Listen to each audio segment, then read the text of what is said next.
Hey guys, so welcome back to my channel. So in this video I'm going to be talking about the cons of living in London slash the UK. Now I've made a part 1 talking about the pros of living in the UK, so if you haven't seen that video, I suggest you go and watch it first. I'm going to link it somewhere at the top somewhere, so I suggest you watch it first. And the reason is I don't want you to think like I'm discouraging you. I'm not discouraging anyone, please. I've spent 1 year in the UK and I decided to make this video to prepare your mind and just tell you how it is living in the UK from my own perspective, okay? Let's get right into the video. The first thing is the weather. So if you're coming from a place that is very hot and all of that, yeah, the weather here is very bipolar. It's really cold. Right now we're getting into the cold months and it's really cold. Remember the first time I arrived? To explain it to my people that have not been abroad before, see, don't call me bush girl, but when I came, the first thing I said was that the air feels like there's AC, you know, AC, but really cold AC. It's really cold. It's really cold. I mean, with time you get used to it, but it's really cold. And then sometimes sun might be shining like it is now, and then before you know it's raining. So it's very unpredictable sometimes and all of that. But the good thing is that we have weather forecast on our phones, so it's always good to check your weather forecast to know if it's going to rain, or if it's just going to drizzle, or if it's just going to be sunlight or cloudy all day. Okay, all right, so I spoke about the fact that I love their transportation system here in London, but then you don't want to be at any of the bus stops or underground trains during the rush hour. Oh my god. Hey god, it's mad though. Like, you can be standing like this, you be holding the rail and everybody is doing like this and they're smelling someone's armpit. Like, you don't be smelling nonsense, something that you did not even bargain for. It's crazy. So always try to avoid the rush hours, like try. But sometimes I know you can't help it, especially if you're leaving your office, or if you're going to the office around 7, 8-ish, past 8 to, oh my gosh, and then coming back around 5 or 6. Gosh, like, don't even try it. So I'm looking at my notes. Yeah, so the next thing on my list is the fact that you have to book an appointment to like everything here. Now that's not a bad thing in some ways. It's good to book appointments anywhere you want to go to. But the reason I put this as a con is the fact that you can't get immediate help. So I have like an impacted tooth that I've been battling with for some time, and I was supposed to remove it in Nigeria, but thank God I did not remove it in Nigeria, because it turns out that it's actually resting on a very important nerve that if that nerve is damaged, it could cause problems. Let's just leave it at that. So thank God I did not remove it in Nigeria, because in Nigeria the doctors did not see that. They did not. They just wanted to remove it and all. But when I got here, I got a second opinion. I had it scanned again, like privately, because I went private for those ones. I had it scanned, and for me to take the tooth out, they were recommending a doctor. The dentist, long story, the dentist didn't want to do it because they said it was a risky surgery for them to do, so they would recommend me to another doctor that could do it for me. But then this doctor was going to charge, I think, about 2,000 to remove it, £2,000 to remove it, which is a lot. Yeah, so I decided to go through NHS, and going through NHS, before I could even get an appointment, guys, I was in pains before I could get an appointment. In fact, I had to call emergency. Like, I literally had to call 111 to tell them that the pain is too much, you guys, before they got me the appointment. And after that, I'm still on it with them. I'll let you guys know how that goes. But yeah, the fact that you have to book appointments and wait weeks or months to get attended to is something I don't like. And this is just because they are saturated, right? They have a lot of people that are in need of these services, so they tend to prioritize it. Like, except you are dying, you wait for your turn because it's free. So this is how things are. So yes. Okay, yeah. So something I found strange when I came was the fact that when you order an Uber, you pay for your trip before the trip happens. Like, these people care so much. Companies here care so much for their riders and all of that. Like, you pay for your Uber trip. You know, in Nigeria, you just book the trip, and at the end of the trip, then you pay, right? You pay your boat, or you pay for your Taxify or any service you are using.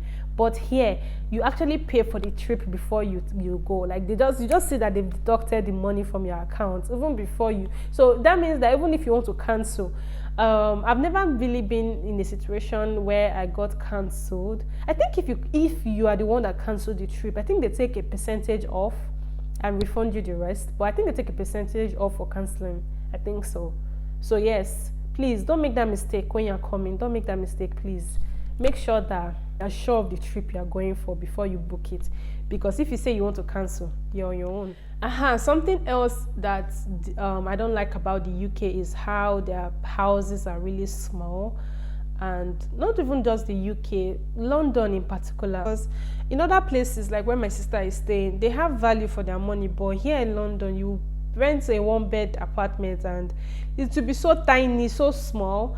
Like, I'm just even really happy about where we're staying right now, because this is like out of the norm. Normally, in a one-bedroom apartment, it would be so small. It would be like, you know, those pantries that you store your cocoyam and spaghetti. You know, those your pantries in your kitchen, like your storage.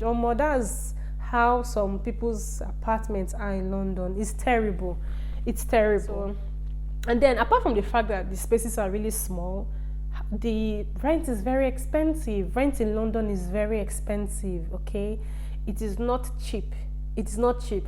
I was speaking to someone living in Birmingham for a 2-bedroom. He's paying, I think, maybe like 1.2 or 1.3.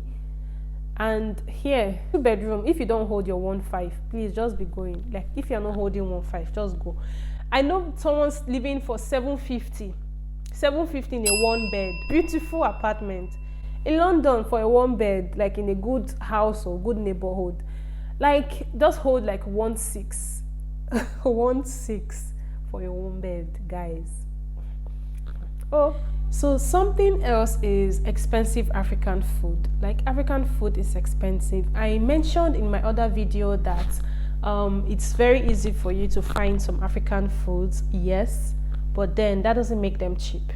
It doesn't make them cheap, okay? They're really, really expensive. If you want to buy stockfish, oporoko, it's expensive.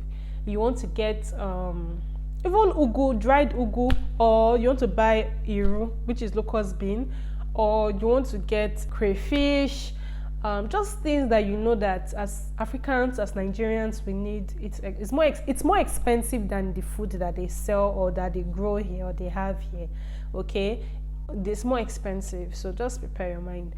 And then bills are more expensive. Over here, you pay for everything. You pay for heating, you pay for light bills, you pay for water. In fact, the water on is what even burst my brain, Seth. The fact that you pay for the water you use, and then you also pay for the water wastage. Do you understand? Like, if you are washing your plates, maybe on, like, in the sink now, you're washing your plates, you're paying for the water you are using to wash the plates. You're also paying for sewage, like the one that goes inside the drain, like the care for that sewage waste. You are paying for that one too. Everything is paid for. Apart from this air that you are breathing, apart from that one, everything else is paid for. Everything else. So let's move on. So something else that you pay for is TV license. You own a TV and you watch live TV. E.g., like maybe you're watching, like you're someone that loves the news, so you like to watch CNN, you like to watch BBC News, you pay TV license. It's actually a criminal offense for you not to pay TV license. It's crazy.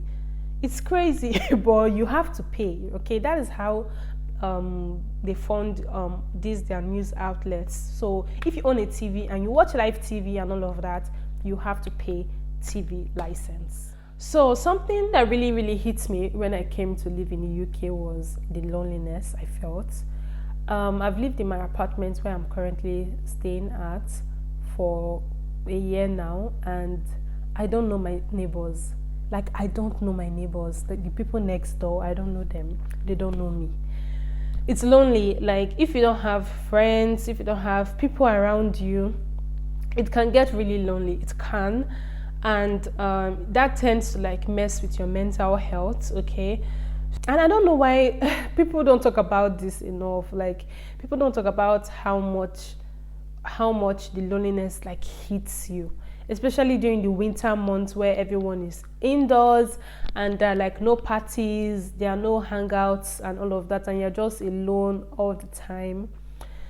It really hits you. So yes, so that's something you should prepare yourself for when you're coming, except maybe you have friends here already. If you have friends already, then you'll be fine, but otherwise when you come, try to make as much friends as possible. Try to go out, because it can get really lonely. It can. So the final thing I'm going to mention, remember I said nothing is cheap. Do you know that you pay money to park your car? You pay money when you're driving within central London. Like, you pay like tariffs and all of those things. Even if you're driving bicycle, you pay for parking space. Gosh. And it's so funny.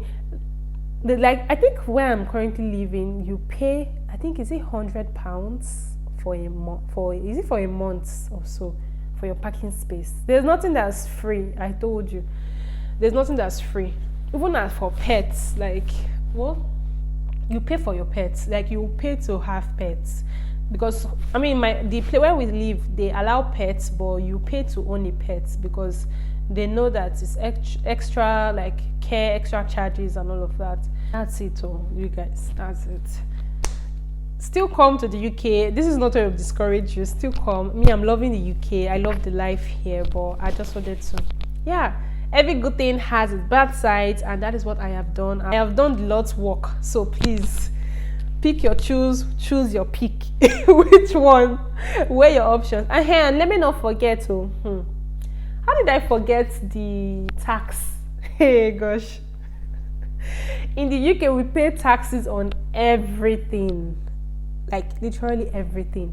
And it's like almost half of your salary is taxes. Like, I don't know, I forgot that one, but that one is bonus for you people. Bonus points. So, you guys, so that's it. And I hope you've enjoyed this video. I kind of enjoyed making this video because it's made me like remember a lot of things that, you know, when I first came, that I experienced. And yeah, it was really fun reminiscing and thinking about all the experiences I have been through.